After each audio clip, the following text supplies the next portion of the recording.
You ever hear the expression that one man's garbage is another man's treasure? I don't know. With that in mind, I don't know if what you're looking at is one man's garbage, but it certainly is my treasure. And I say that because I drive by this property every day. Sometimes I drive by this property 2 or 3 times a day. And when I first started driving by this property, seeing this public hearing notice and seeing this old barn, I couldn't help but to think that it's junk. It's falling apart. The guy would probably, guy or woman, I should say, would probably chomp at the bit for a guy like me to come and take some of this garbage away. I mean, look at the. You look at this, you see that beam there, it's just hanging down, And, when you look at pictures of Idaho, different landscape pictures and what have you, it's not uncommon to see old barns. In fact, I'm sure there's a lot of places around the country that you'll see property similar to this. But what's interestingly enough is I've been trying to figure out how I'm going to build a container garden for my home just up the street. And I started looking at the prices of lumber, and the prices of lumber are quite expensive.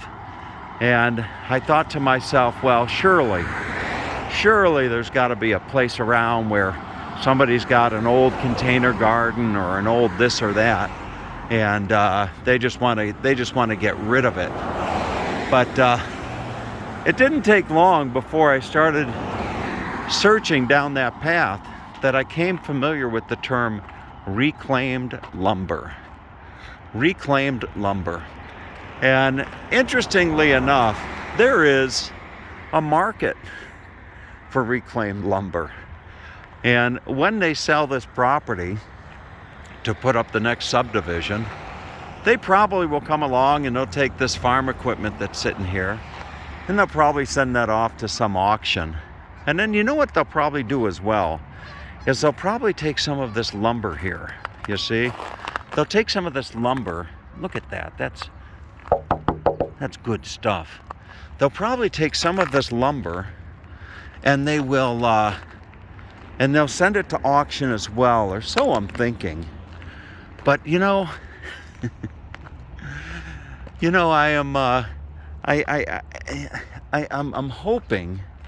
I'm hoping that somehow or another I'll be able to get in touch with whoever could ultimately say yay or nay as far as me coming down and taking a few boards, if not even buying a few boards.